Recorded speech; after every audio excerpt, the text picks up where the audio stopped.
Yadam Pramuato and Efia that is my Mayamugina Moha Mamuakaba Sompa 93.1 FM Sompa 98.9 and also was Smanan and Potamua Oma Bia Munamo Chirenam Sorba Bia woman and area and some not dosso and a debra area and some of your debra wano and Panisa and Sobatoya and from a decaying. Now NPP Amanako Nabaton one yadi Efrasie. Now Oko Bro Mantamua and Anamatan could be a Frasie. Ya wade wonsa ewura bi so se MPP fo nya de bi na eye ede ade na sabre America say Accra Sports Stadium kurampopo no sai na ehon nsam esitie ye bekọ ho ne ye kohwesa de amanebo no ene nseseye no efa NPP amanyokuo no wanabato no mu nsam esi eba ahobona nkasa wiei ye ne animdefo bi ya wa ben ewo amanyasamu ebedin komo na ye busa sai na enema sikọ omo kata omanti a omo hu den krampo ana ehomu na owura wo sei chairman sabo so so amemrase bedwane wokwa Ghana mrase bedwamu a edom kase no ne ba no dan ni de ma wo mo na wone Sompa kase edin komo bi efa de ND samanoko no epese wo kire na omo so sen ye de mu nsam eba efi enura no eba no yabomo kase a kire mu se atuatefo ya eye nyumayefo ya ewo wo man mu omko hia ye se eja 20% kola no ye mfama wo mu aban na monto ya otu ye no awiei ye befa kire ne akire mu sade enema esi ekọ abusa se sai na nyumayefo no esi hu no wo mu hu no sane ma nkoye ana se na nema esi etie awiei nsam no ye de bapa na yahwe se so eba ne se aban no tu sa na mo no wie ye no abotoye mu aba na emu nsam usag omosesen ye bedi hu komane yahwe na owura o se chairman sabo so e kire ade se wa sentimental crop kumase enkankan ne adwumayefo bi se omonto omobo ase na hemfo ana woni omo ekasai awiei ensam no edoson ana ye de bramo ye ka mo say ye live e wo Facebook ye live e wo Facebook YouTube no so ye adwuma na say ye ntu fa ho no ma wonsusu no adwenkyere wo de ba ye be kan ne boko na wiye ye de France no na ye de amawo ye live e wo Facebook and watch YouTube no so ye adwuma wiei ba bia wo bia na juma ana ye de ema wo abe heba clinic tan so patrapa new site ho a yare bia e betwane wo be kwana ma me agina kunwa kase o te so ya wo ho ana wo kwa yare no ye bua yare no kumfo na wo mo wadibim na ukofie na science awiai ebia sika sama ye den e de ma wo eye fido FIDO here na say ukọ Google Play Store ho no mo a wo download app no pe edikan wonya 200 Ghana cedis ya etoso kolmo se boom 20 ne 30 ne kona nim sa na wankasa wo de bie o business na una okọ wanim no remember say cloud internet how can the future wait? Of course the future can wait was men kan say top higher kumase woni anuanam Love FM ana di ehwe ni mu e wo pa internet papa aye wadwuma aye cloud internet the fastest internet in the world awiai ya nampani fo nyina ase nana kwabra kase awiai na onimadi ahyemu MPP amanyoko no kwosimpie so no akoto aba wayi empanifo ya beboa party no na wahwa bo party no dwumadie mu ne ntotoye ne nkan ko party na ni so ade hunu party no da ye so ene ntotoye bia na aka ho bi ba ne sa no a na obia ensu na osu naniwa sa wodi wani kire mu opani ba ko a wono nso nani abre den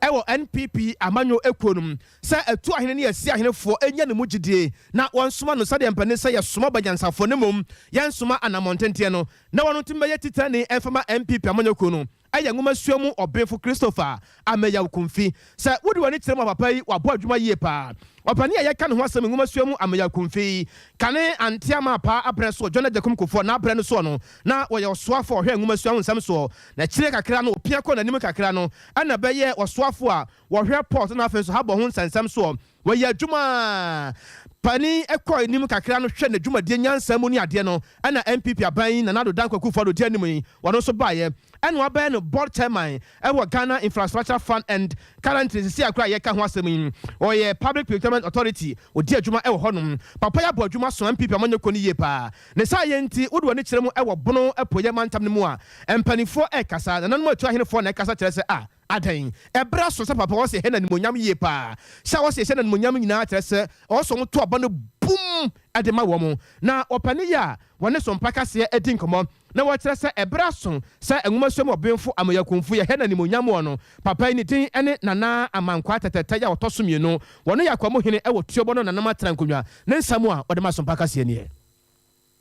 kasa nyina ne se ye nyina nim semra dru se MPP ebekwa akoto aba yimpanyimfo a mbedi party tanim tetimai ye de hia a wogina mu ne Professor Konfiamem ni aye kan nananom a ye hia manfo ye wom nyina ye kan se Professor Konfiamem wasom MPP party ache na nipa nso wo ye adwuma esese adwuma na waye no ye to wayi ma ukoso sese wa ba se obepre national chairman ahemfo ye wo tetimai ha bunu isi nyina mgina nanam wana mu kase asi ahenefo mo kwa akoto aba no na mo agini pa no mo nyina mo modin se mo kwa mbo akoto aba na ma ye nyina ya de Professor Konfiamem ama na wen sani ye kase Ghana fo nyina nso mo ta papa wo yachi na mo to aba ama no na obetimi aye na waye na wasan aye bio adwene no wo ho nwoma mu so a eno so ni nyina no bi wona fa a obetimi di aye ni nyina se nyame de sani ama we nyina chewa wo ye bibia e de nana kwa mpepepe yesre nananom party chairman executive mo wo Ghana ha nyina yesre amanfo Ghana man nyina se mo amoto aba no mo ne muhia pa mo nkona mo koto aba no man na odi nkunima ye de asida ma Ghana man nyina ene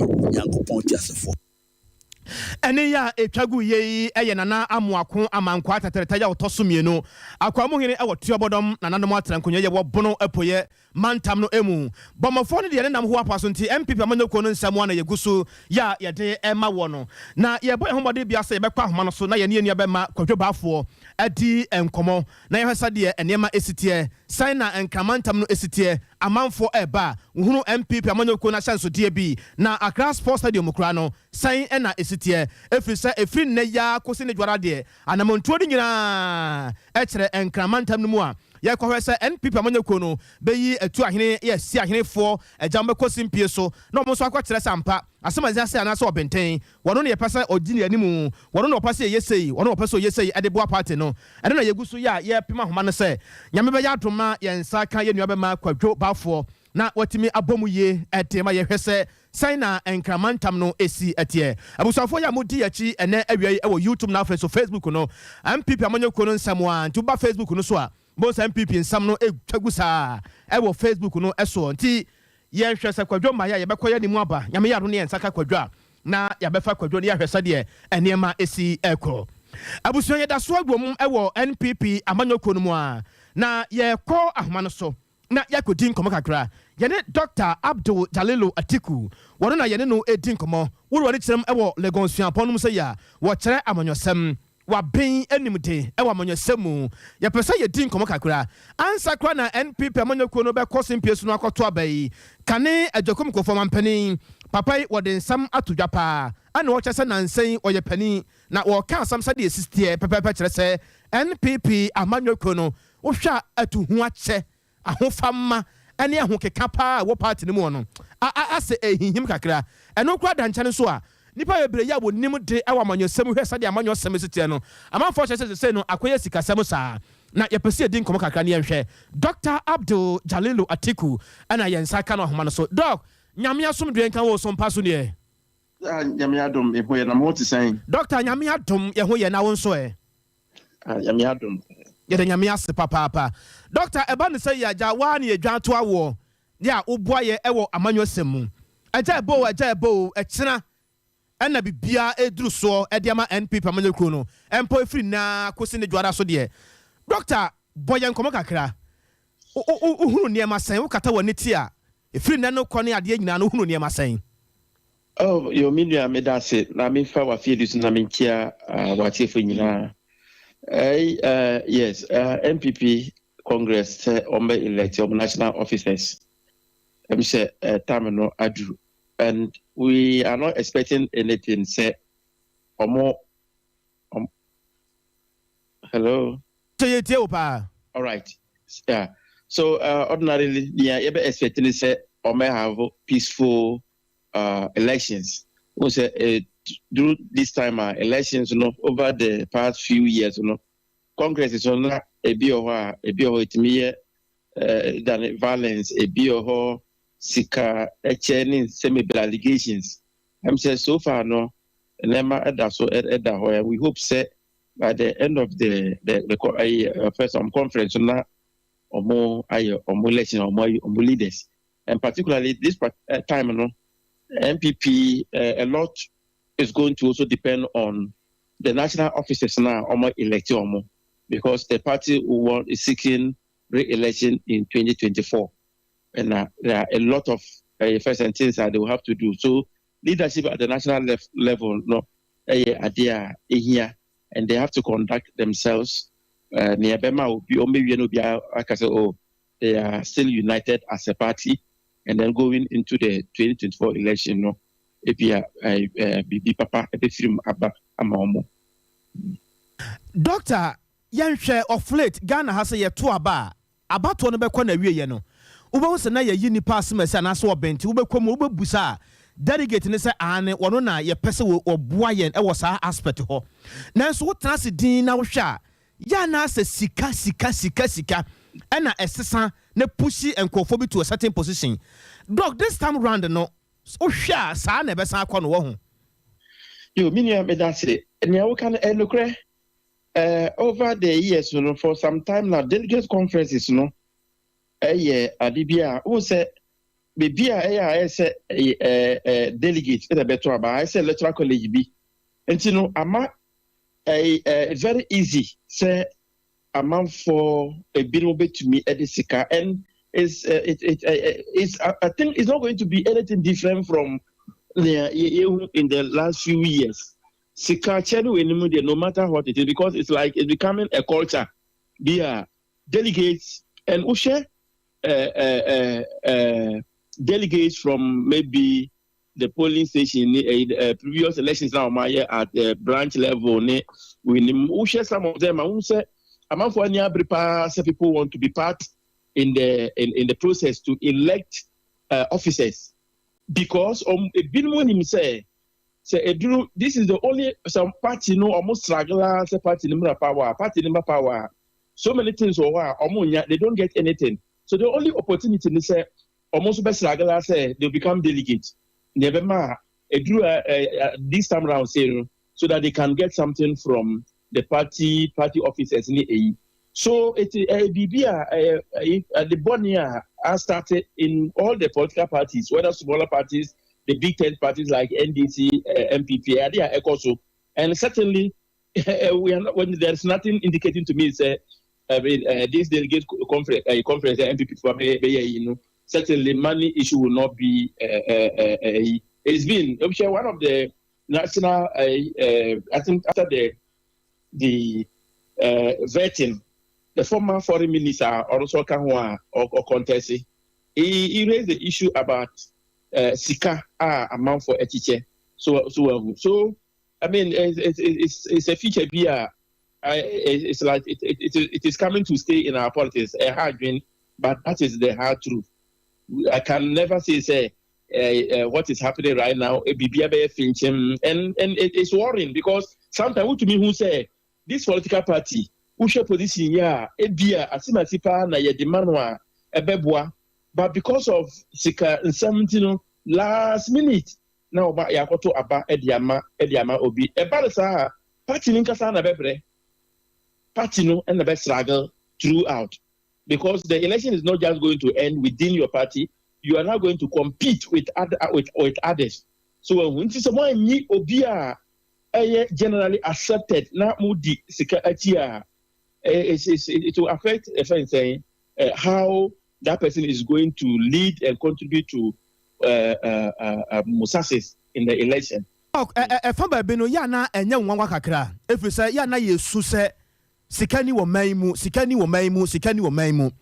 nanso obi position ba ko bia ya wo pe no at the end of the game doc now hwe sika pa sa nipa no tam ya wode be share ho no na wo hwe asem aka ne mampani John Jacob Kofo ka se ase atuhu ache e wo party ne mu no ase e wo fom kakra ente se enura bi de no a sa asem wo ka ne mienu bomu a wo be ka ne sen minua enura na mampani Kofo summarize ye no is very true. because my class, I was discussing this issue with them. We share somewhere from like first 96 election, about 2000, not delegates, saying conferences, not ensure that to monetize. We say money element to the end frame, but what the compare that time, any this time now. For the past few elections now, in the big 10 parties and even the smaller parties now, you're worrying. So they say, no, it is not about the commitment to the party, to the ideals of the party. That is not what most people are looking for, but they are looking for, if I say,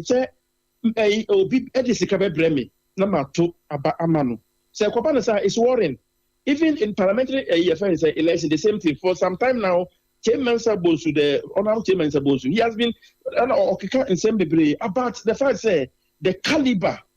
of the members of parliament new in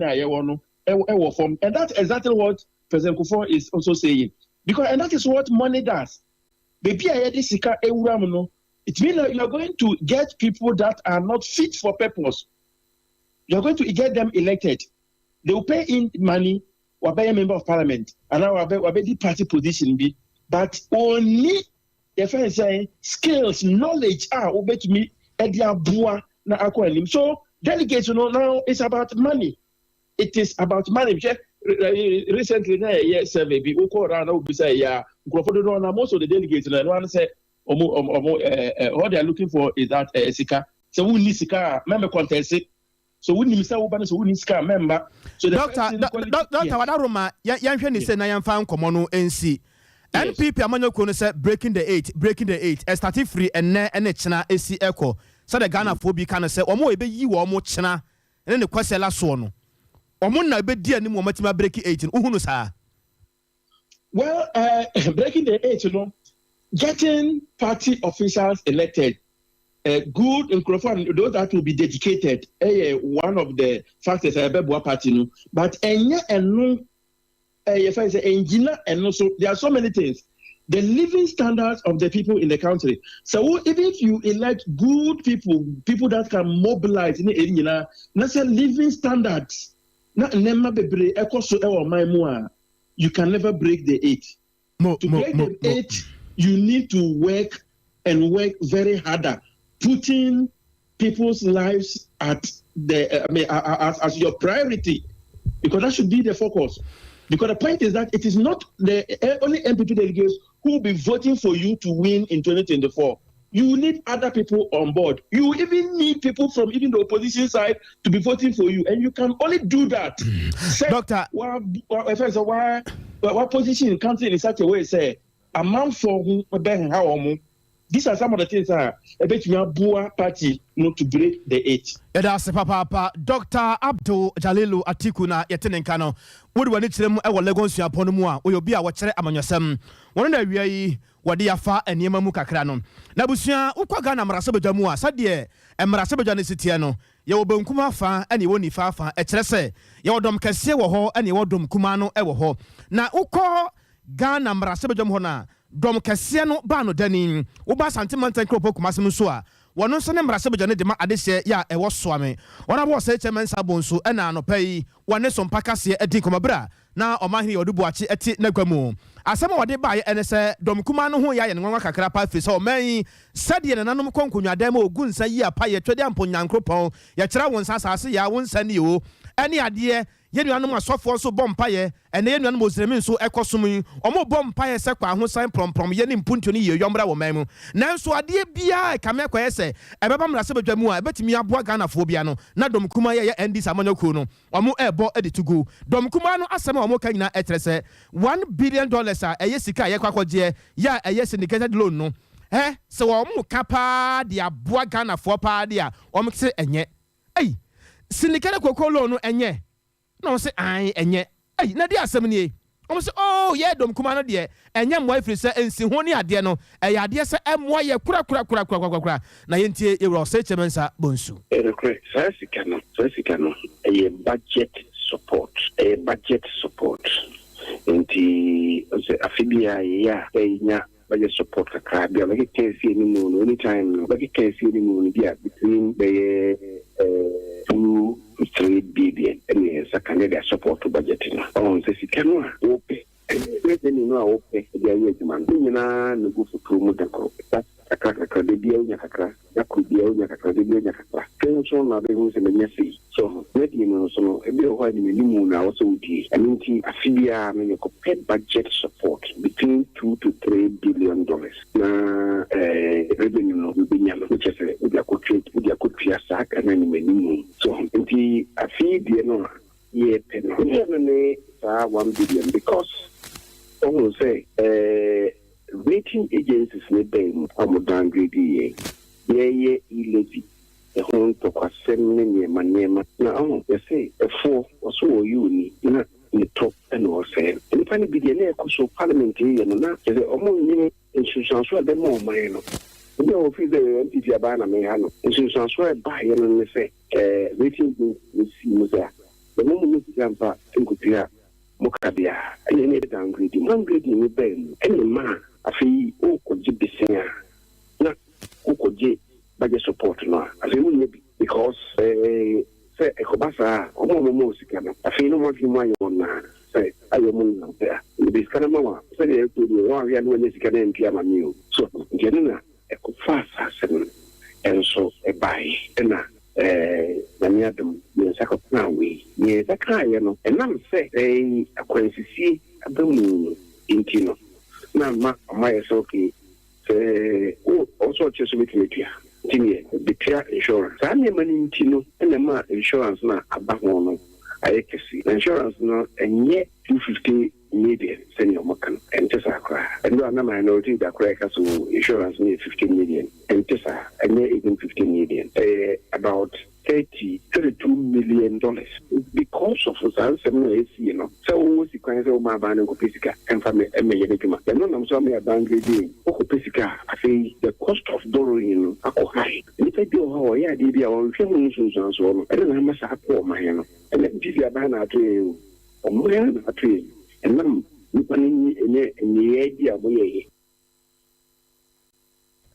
ene ya etwagu ye yewura oseche mensa bonsu asantimantamo so amembrase bedwane ene no ukọ Ghana mbrase bedwamu so a dom kese no ono ene ye banutani edema omo premto breka se ye gusu ya de ema wono Sompa 93.1 FM Sompa 98.9 ya kabomwa ye de ensam no ebrewo eye wanim sam dada se ye nuan ma kyerɛkyerɛfo ko ahodo 9 ɛna afa nsusu nyumayefo bi atiatua kyerɛ sɛ asetena mu ayɛ den ɛde ama wɔ mo wɔpem a empem wɔkwa enkɔ wɔtena entena ɛna afa nso sɛ obi to nyumo kra no a ɔmo ntimi nsa efiri sɛ ɔmo adwonku no ɔmo adwonku ɔmo nutu no ɔmo nutu ɔmo aposo nyinaa ahodwo de ama wɔn adane a ɛkɔm ahokyerɛ ɛne enkwankorodie ɛna ɛku ɔmo ne sa yɛ nti ɛwɔ sɛ ɔmo fa ɔmo ho adwene paa yɛ akyerɛ sɛ ɔmo fa ɔmo ho adwene a na ɔmo ti fie na aka ho bi ama ɔmo ne aban no esia ma aban na kyerɛ sɛ 20% yɛ abɔpɛ ne de abusua yi menka no kura nkyerɛ onua ɛnya de sɛ mensa ebetimi aka saa 20% sese ya me de ma mo de betimi ayɛ de ma mo sɛ me ma mo 15%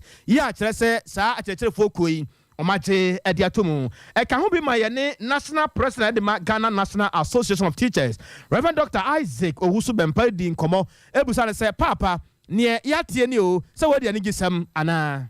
adwumayɛfoɔ na nka yɛpɛ 20% cost of living allowance ɛna finally yɛne aban ekohyiae na oni aban adwumayɛfoɔ ne aban hyia ɛyɛ negotiation nti no negotiation no yɛkɔwie ne sɛ afɛno no nyinaa agye ato mu sɛ for now no 15% ɛna adwumawura ebetumi ɛde ama yɛn nti binia adwumayɛfoɔ wɔn mu adi anim organized labor ɛne aban hyia na mu asensan krataa nti no ɛyɛ ntiase a ɛda afɛno mmienu nyinaa nkyɛn ɛne mpɛpɛ a yɛbɛduru cost of living allowance yɛ bra ɔman no wɔ ahohiahia na adwumayɛfoɔ isu frɛ adwumawura sɛ yɛa sɛ wohwɛ afei a normal salary increment ɛyɛ 7% nti na yɛntumi ɛnkɔka nkyerɛ aban sɛ yɛsa so hia another salary increment ɛsane sɛ afei mu no yɛyɛ salary increment for 2023 nti saa kula no ɛba ɛbɛsɔ adwumayɛfoɔ no ase ɔpem sɛ afei no bɛkɔ na wieɛ nti ɛfiri saa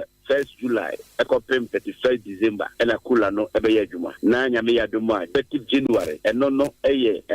new salary increment and also so you go so aye ho adwuma no ene be ya agreement we no enye se be ya chere fon ko na ban edisa 15 no maye Ghana aban adwuma efu nyina enti no enye ndi se ura elufurata nsa HRCB Minister of Employment and Labor Any Ichagu ye national president of the Ghana National Association of Teachers, Reverend Dr. Isaac Owusu ana yeten nkano abusuama yempem kwa yanim na yenkọ yenua bema kwadwo baafo ho wo sianem ewo enkramantam no emu na yenkọ hwesa de enkran esi etie kwadwo mahan Eyosiminia wara na enkran tisen na awie well yama ti for kwa se no di kan bisai na bibia da din ewie mu atadin ti beka se enkran boko ewa ha boyan komo e wona usianem ebo ho eden pa na ekọ efa MPP amonyoko na bato nyame ya domo free ne ene tsane ne kwesera sa akosi ne dwara ekro yi well beka se ene eda the one annual delegates conference na share na ene no jumedi omo bedi nya say arrival of the delegates no from the various regions in the constituency across the country na ebeba bipim wo nkrampopuni mantemu ene na baby omo allocated their delegates no abra omo ba bedru no the international Independence Square war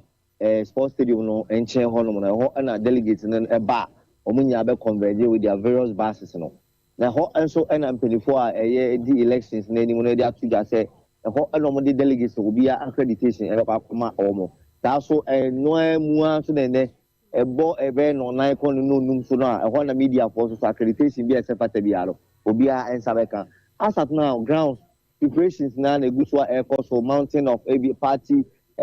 flash colors any stages and the lights in this sound any bibia and no one more the committee for operations and grounds led by Same Ewuku any the deputy Lord Komino omuguswa omototo enyoma uba party mpenipo no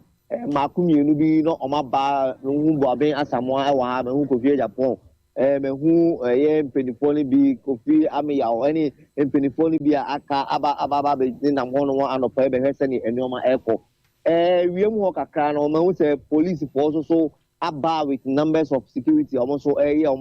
exercise almost be how almost so be mount almost security arrangement no in the police ni other security agencies no so around that almost so practice and as almost trials in terms of ammonium almost be so now be pay more in terms of internet and connectivity no NCA director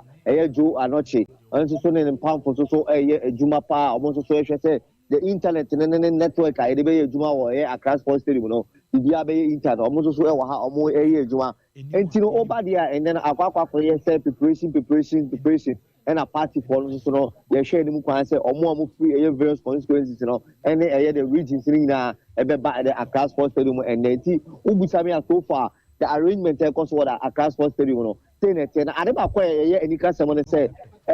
party 24 omo share to the election no omo aye various stands e dey ma aye region bia into region bia on standard oba one ne nkofo ana na pamfo ebe kwa tena into uba aye east region for aye stand into mu east region amunya mo beko sa so na aye the western north sa edidi so sa and what the diplomats any the MCs so any the MPs no any former MPs almost so almost stand and I said the media can other political parties almost so beba no almost so almost stand and the media almost stand the main election grounds so no the Accra Sports Stadium the field no on the election na ankasa ebekoso so and the VVIP no maybe a president and vice and the former president and the council of elders no better no the VVIP of the Accra Sports Stadium no and almost so better into the over the Accra Sports Stadium now and then the BD dance say the election no I already am 24 in your agu akwemu camera me no ka say the election committee ground committee chairman Samuel Okudi atu say omompa ya ombo ani se onyankopon emma weda no enkoyi fama omo isan se nsuto a eya na to won kampopuni mantem se nsuto a aya na anodin ese ni omanto omo se otwedi ampo onyankopon se free and copy me question that so de onyankopon to nso gbo awia no onfa ensu enfa ncha omo na omo awia ntu ba de a so far nto to ani bibi e koso Accra Sports Stadium no na me de atu ani minia na yɛnhwɛ yɛnim sɛ ɛba sɛ yɛ a ɔmo tɔn party no ahyɛnsodeɛ ne adeɛ no ɛba sɛ yɛ a obi a ɔtɔn foosu kura no ogyae kɔfa party no ahyɛnsodeɛ sɛ wɔbɛtɔn ɛfiri sɛ noa na ɛkorɔ wohwɛ ate sɛn ɛkwan yɛ nam a ɛkɔ Accra Sports Stadium no saa nneɛma no party no ahyɛnsodeɛ no nso ate sɛn. Well, buy from the entrance, from the Ministry of Education side on bar to the Osu Castles Junction normally a Holman a one more tons annual air converging. Because delegates in the party for man supporters in young my Amado Donna and to me and my Batoba, Mahumi Nubi Abba space or mobile set up or Monioma in Tenono, South for the Omo, and I mean for and can to be able to say, and right backgrounds and in 24 share of money by say, no aspirant be anyone was a billboard, and I say a beer, a banner, and I say a poster be a back to the grounds of the election grounds, and as at now, no, sir, and she said, no, so we be a Guaquema air coso. Aspirant to be one a banner, and I said a billboard, and I say a beer, the flyer, and I said be beer, you are, and what a sports stadium. But maybe I will free a cry, and it was soon as I'm for them one about the will be or the various communities. But the election venue, aspirant to be one and yet the flag, and I say be and I support the be one of the Waba wash aspirant to be Atari at the Abba Stadium more as at now. Into science is saying I'm 24, and you go up party for I as from Bratche, and that's almost Abraham Wasi, our team 24 someone. Science is saying so I go to Coso. But yes, say be before we are on the momentum in Gadano, say be a swording for me, Baba Fra, no more breaches time for the following routes, and no more regulation now. And only I did back want to say, oh, Sabia, but if in the area no more money. As at now, the market in my almost also in Medruya. In JBA, will be free. Other regions in the Badia, yes, we are higher choma, more crown idiot. Makumi, you be Baba set it up, or more Baba Diga, and a woman Mutoni, and also Sonadia, or as usual, or can set it off that are almost air form on your man, almost so Ediga Kama. Oh. Papa, and you may know see a blame on Sabasamba, who you have Marco Joba for, and they attending car at the free and Kramantamano Emu. Ningano Ayer NP Pamono China. Kwani kwesera so kosi ne dwara so de adagye eni sukra emfa emma wo mu na yempem na yenko yanim yemma santimantem ha se bio na de atene se yewro se chairman sabon so e de atodwa aka kire yenu mo ye adwuma so magazine se obia nka na koma emfa nto ne yam se de no wo siki kan wo ho no opusu wo ho kakra ya obo wa kakra kra no empanifo atepa obia nka na koma emfa nto ne yam esu wo musu ne wo mu ka nyina no wo mu ate na enye se bia o mayi o mani ade ama akwan ya o mu ka ho asam no o mu de ne nyina egu akwam na mom cha ya na ache sasa akwa na ye dwiye se ba ye o matimi akọ atimi aba aboa ma adwuma ye nso atimi akoso no ache kakra no kire se kotal no na ehwa ye dere kakra etomra bi kwa na wo se ye Cote d'Ivoire ani ade ko dilai so ni ade a Ghana de ne de na ho aye dene kakra e de ma wo mo na science na aban ne bibia ye se aban ne batimi atwen brepam so twadi ampo nyankopon san na ni onyam na bosupa bi esane a na ye se kwam atimi abia hwe aboa ama enema atimi akoso nto bia nka na koma emfa nto ne yem na no pai wono ma hwe ye odu buache ene sane sa asem se nyansa po kwano so nankare ni so ade hu se oye na woguso ententen kwano kwano duwa courage ni na oye nje wo ken kwa ya kusi na ku oya kwa kusi French ya duwa courage na ende initially no I say yenye ana say na yenye isan say o say interchange ya kan ho asemo a yo koye radio no koye ni ba na yesa be interchange no na koye kapre so initially na yesa en ko do trade ni kakrebi na okay, but there's no traffic in the city. The new place will be cool. And the mouse shop for the SME. No person, no more fact and fault, and some view and could see a French job. And then, you know, or pass on, and cat. Or because the need to say, asphalt, no, yeah, beat me, and I say, a friend of good man. And now the best aggregate, no one, no, and the amount asphalt, no, I'm a bit too slow. Unfortunately, all personal, let's just say, between a short woman, my gun, like between a short car. And Oka can and you know, I say, oh, man, assurance, maybe between Anna and Man. And yes, and no, that is a woman that say, a system, it's system, you say, no, free, la Cote d'Ivoire, Abidjan. The one also kwa isi kuti line so fe na me adum me zak na me dia nti amenya en say in fact na san ne kwa me kasai sana me da me pe kuma se no ebe ye lectures no me sai say kwano matise ensure you know so stay kwa and also afina na me adum ne zak bitumina abitu ana ne la Côte d'Ivoire border ho tino yeah, nefi any ochimamele talks on about the do commerce na almost started preparations until free next week you know I mean have message shoe brass about ko shase no ye edwuma ene ya etwagu ye eye odumyanfo se chairman sabonso a wo ye so amemra se betwani ne nsam a wode tu dwa no bi eno no na busua de atia nyina ene se wodu wani kyerɛ mu ɛwɔ bro mantam no emu a sunwane ene ne mpatamu enyumayefo ho kyerɛ sɛ omwura papa senkoma ni suo pa betimi ayiri pa sepo a kabo se obekɔ sunwan monte so no na ni suo nko an nam ho de aban ye no ade se mo amakra nkeye kyerɛ sɛ omunti ekodi ni sesei aha unti yekodi abekwa na sa chenche ya kyerɛ sɛ abande me ba mi hyiam nyina omo di aban ho ya papa 50% da bi na 50% ye den aban yentie enyumayefo ya ewo bromantam wan 15% cola na de meni aban enya adwene na in fact labor unions mpenimfo a eno mo ne aban kokohia mu a omo je sa 15% meni omo nya adwene yeti kroma ACC a inflation ahuria kwakodu 29.8% ya ohwe time a aban ne enyumayefo mpenimfo kokohia ya omo ma ketwentum 7% for 2022 na then time omo share enyumayefo mpenimfo bo say they were going to manage inflation amana timia stay within the single digit man timina sade na kodobo digit anyina in the teens crazy and the 20s or quarter 30s na mama 15% cola from Samri akokopim 2023 enya de se bebo adwumayefo 15% of cola abayaje tumo edema adwumayefo no minjintu esanse o calculate 50% of my salary na it wouldn't be more than 300 Ghana cedis and so the 300 Ghana cedis can my salary ho a share the economic conditions are you the inflation is over 28%. Then and this week utility tariffs because that is water bill, electricity bill, day in day out. A fuel prices also air cosoro. Nema bono air cosoro every boma workers cola now come almost 15%, which is even less than the inflation rate now. Nana shall say a kwakusida danoswa. We and some way free at my 4 year what bono mantam no sunyan and potamu air abano wa makura enka eye na University Senior Staff Association of Ghana e twan tiafen USAG ana omotra say aban dabi o 50% pa dabi aban we pa de sabra bi no dabi aban bra aban ti unso be sa enti unso be sa 15% pa na ten science de ene se we kra de dabi ni kwase high ho kra say yes say koya dwuma na USAG no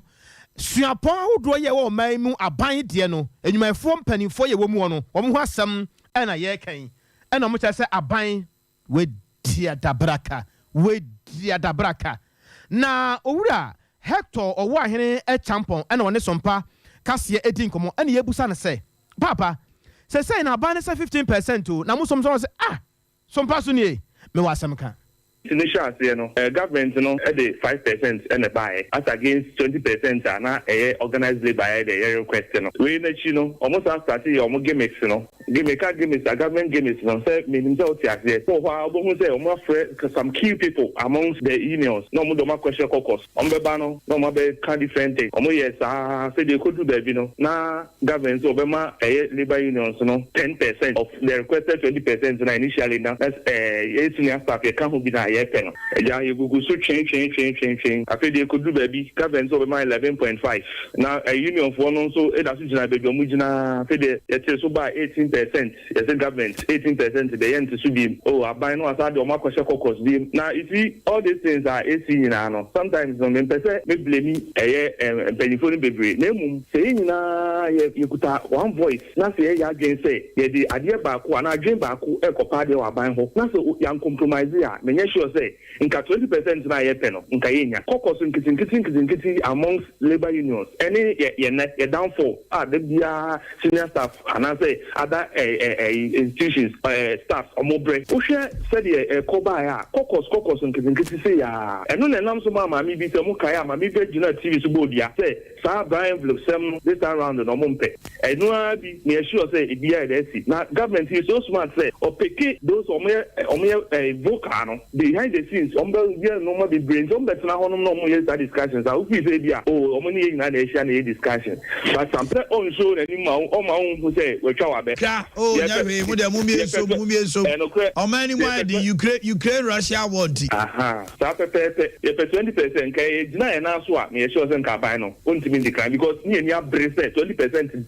say the senior staff no issues na also kola no de ebe kan ho keke da yan call of the strike kola no de ye friend no bibi ti say cushioning and also enya ade a ye de ma o say ye de ma wa febo kola na bibi ketu bi aba na de ma wa fi mu cushioning keke and no de me fa na say de kan issues no ho kra na ebe to mu keke because no be a pedinti na say so e make sure say so e kaka de members afi kremu a eno ano no ane ya etwaguye eyewura Hector Owahene champon eja ye nuanom usagfo omo kyesa aban sa bra biem emu nsem a anopa wode ma mahene wode boache wo sompa ade acha bia so na otiye na ye nuanom ya ewo Swami magazine enrada abusafo ya mudi achi ene awie ewo abefo tentafidie no so no omo kyerɛ sɛ ade bi ha wo mo na omatra ho ache na omo ye eye saa wa hwe ya na omompra ba de omocha di agoro ne sa ye ntino da bi enya de se ometena se din saa efi se ansa kro na engine ba akokro betimi akokra efri amano ne kwade aba wo mamu no na sika ya anwiri de kɔ no enya agoro na wa hwɛ se wakofa engine efri amano ne aba se bia wo beton na engine beduru ye no ɛwɔ se wuye na wo de kogu shop na shop na wo de akogu no emfuturo firi na awurawura ne hwene ne ntokrom na bɔdwiase na som ane ade nyina ebewi akire no wodi kosi obi ka mu a o start ka na eta nyenyenyenyenye dim na jaldum eta nyenyenyenyenye dim na jaldum abre ni jaldum abusafo ya mudi achi ena no pai enam so ma omahene ya wadu boachi edi nkomo bebre na wone mrasa be anasa Swami MC edi enkomo onamo Maxwell Ofosu boachi ade ebusa ne se papa eno ahunu wade se no so ai omahene mumade se no pa o na asem no o ka ne say. Can you believe say MC Riba Besi ne Paper Dealers Association ye hu da Mechanic Association omu hu ni da ye nua na tia no so waba o ma me tia on tia wo bia ye hu ni nansi ma bia so asanti na o frɛ na ɔmfa me ma frɛ no bro 100 times ma frɛ no bro 100 times ɔmo ye kwa bia so me ye ba ko pɛ kyɛ sɛ ɛsɛ yɛti member esigina ya ɔmo ye me mom na me susu sɛ nka oba ye no ɔbɛbɔ dwakra ye daiba na ko hifo nyina sure say Lukman de menene edin kita ho anya kita ho die steady your phone so me ade and aside no garages were representative was one who a Lukman secretary was also ne an executive maybe abame ho a couple of times there were a cool back from mechanicals almost abame ho be 3-4 times in fact the last time Omobame ho was about 2 weeks ago guta de no correct ni guta for share okay ni guta for share just omompenim fu ni be friend so da be na me ba be Emma Becker said, the appropriate brand in Shia. Unofficial because the Nimuno no. Okay. Jimmy Papa Mua, no, said by now, Capicram invite you, but good time in good for in Shia. Okay. And then, what can be about garages revenue? That's right. Say 8 months in Tria or Moka. There was an agreement, garages, and Swami. In fact, a memorandum of understanding, say garages were in this guy, magazine, Yama or 30%. But memorandum of understanding, okay, Swami, Abbey Municipal Assembly, Swami, garages in this arrangement by law. and answer on paper. And my predecessor, I continue with that arrangement. Now, do I'm more document for Phobia, and I may my go through documents, be before Phobia agreement between Swami and Garages on side revenue, no magic 30%. Auditors, about the audit, Emma, as part of their recommendation, once there is no document, you cannot continue with that agreement until we had no option. And as I had no option than to say make our agreement. And Yama Omo letter say agreement I'm surprised that what can say among this kind 8 months in chair and you know cresa because someone did almost scanning in ano. Yasa absorb one no ready, willing and ready some bay Jumama assembly na me at also this kind. There are no any disca Emma assembly na Jumano so moyen on my commission on commission basis. It's who could this kind. Now Yama 18% of so ultimately 10,000. Obedi 18%, which will be 1,800 for that month. Enti me who the NTN nipa kono be kwa disca be kase untianika. We MC the man say was swami was santimantamu. One about Maxwell Ofosu Boache. Na ebra na ye kasa ansam no ni ade na no pobra. Na omahe ye odu Boache ebo akira hwesa de niema esi ekoye no. Empanifo ni bi eba fie ha. Ama kire se omde nsam bebre atudwa ekire wo hawo ene amane ni susuampidi a wonamu. Can you believe say MC the Bible Sydney Pepper Dealers Association you huni that Mechanic Association omu huni that you know na tia no mi so aba oma me tia on tia wo bia ye huni nansi mazi be bia so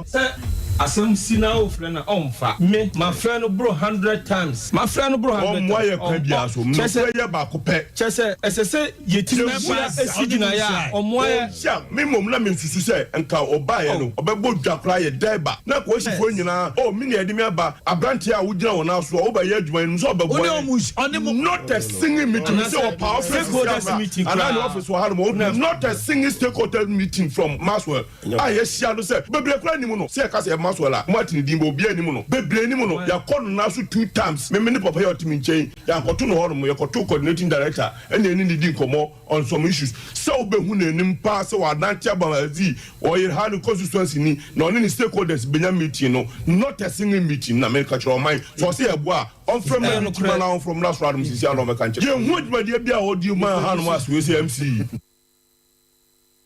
abusia we ye nuanu mu bi ye ne oba afia o ye adwuma e wo so ame magazine na abusia ye nkwa ye nim kakra ho ye kɔ ahoma no so na ye ne nua ba ma Kwame Wuredu akodi nkomo e de free asafo market adwadefo no kire se o wasam kapa Kwame nyame asum de nka wa wi yi enka so ko bna adwadefo no o masam o ka e de kire wo no wada woro me pese atibi o mo sesan ko bna na no pay e free medine hyase enra na adwadefo a o mo wo asafo market ede kojan ebubo omuti me nese America sei de kojan da so bo omuti America sei na ni nyina ne sei omo edi yaw kase pa edi free contractor wo ye dwano eho adwuma edi ama wo mo no a ni dinde alaji edi a omo de ma ye no na omo kire mu a na edwano ne fa baabi a omo soso ewo ho mo a omo eton omo nwema kaka ka pe omo anu aduane no eho mo na contractor abase omo ensori emfiri ho na uhwe edwane kasu no a kama ise ho no eye edwane hyemfire bia edinti edwane ni nyina edwane ho a etese bebi omo wo no enya de a eka asase furo bia ho a ni nyina ye edwakoro no amu na omo di omu dwa no na na contract ebebo omo amane se omo ensori firi ho na omo siesie ho na omo hwe isiesie ni mu na akobra ede omo eka ne se enyinti a omo se nya afiri mu ne se isiesie na contract na adwe se wo beye no kama ise wo ye wie pe enya de a omo nse bekabiem eholo asima homate afiri era omo tete omo nya ne se 2M Express no ono na ode hobia no ede ma no se ono metre ho na asase no so ya de ka edwa no ho na se omo sori firi pese ya na se kama ise ahwere wo mo ma omo nya baabi a omo betumi atena edidie ebiem anu na asemi anye omo de ne firi no a ebe kumisa abri America sei kojan ene enyoma bobo mu ti eto bra ede fre oman mu penifo se omo mra na contract alaji asma wadi ato mo enya ade ayo mo da kwa me ka se kwabra wo ba nkosia ena afi kojan ena ade bia yedi bopie ye bia no mai ade aka bomi se akwa bia so no se contract ye na ade se wodi ni fidie kase betu wo mo afiri ho no mo a almost man cry, almost Bruno Bia, not the basic AC. Yani a 24 18 common corner, almost the same between young good said, I can't.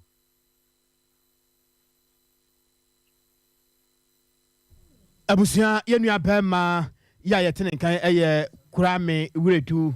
ana yetene kan efri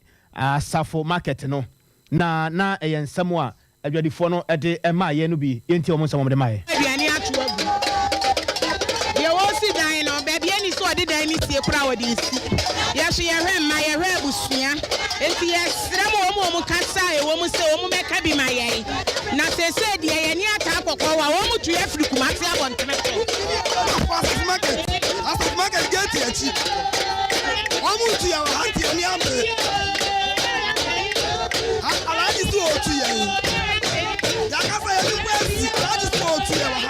I'm going to be a try of you. I do shag and yammer. Today, Bakunu, Nipa Baba Jassa, Fizo, Pakikano. Yayin is shooting you down to the Biasi. What I want to know, I don't know if that's the soup. A lady would just come a lady. I was some. Maria Ladi Madia say any abre. Beja ye did ye. Beja ye come on dear my medipino. I was for market. I like to say what if I won't be the car I'm a the background TV. Now you get your weather. Yempere. So who says that for market ya. One jar had to home. Oh jar had to a yes you with a hand home. Now so the memo be. The background TV the weather the yempere. Alaji.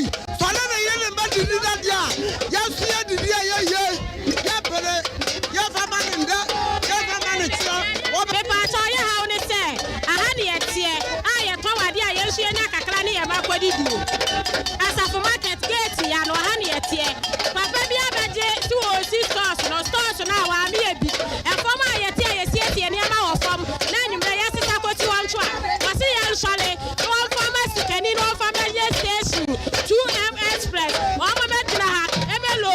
Yan so young, please will be better. Jumane idea. And yet for 20 years. Yes, you have a yes, and Yamani and Yama.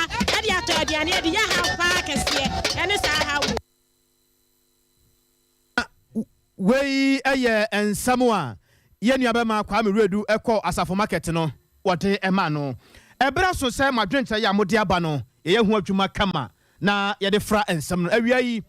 ye de na se wo mu edema abe herbal clinic tano so apatrapa new site hwa yare bia wo tu ase wo se ye nka nkira wo ne ye musa wo se wonim ba bia wo hawo no akoduru wonim ba bia wo yare no sade ano dene esitie ena wonim se obedi aduru akan ya wantumi anye wo se eno kra na ya na wo pe no se obi duru aka se mantumi anye enye ne ho a eho no kwa onya tena sese ya na odi asem wodi wo ne yare ne ntamu asem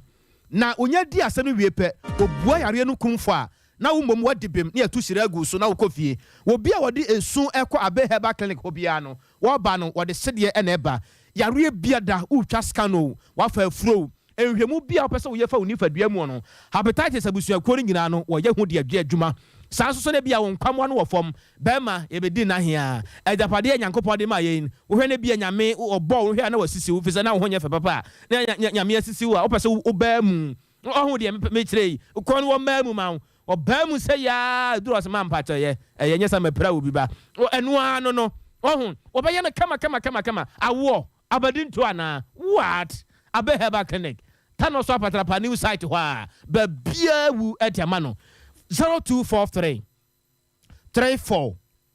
53 92 0243 34 53 92 na waje wo so abusua de atia ne se upe internet a etiapo na edidwuma wo bom tokurom adukurom ehene fa na wo se na upe internet ede adi wudwuma ebra obetimi de ye adwuma no wanya mfaso a eye cloud internet upe se ye de ye bambo de de ma wo eye cloud internet wo office school mu na wo anasa ehene fa na wo se asori schools ahodo enwumaku akese ne ade wone ne internet ye de ye ho ato no so a ma ye ne mu ngu asenti wa me ye ni dance amfere no cloud internet kumase haya they are the fastest internet in the world. How can the future wait? Of course the future can wait. Top high 1 year new Love FM and the hwanimu asempetia 0244 601 933 0244 601 933 and 0202 699 110.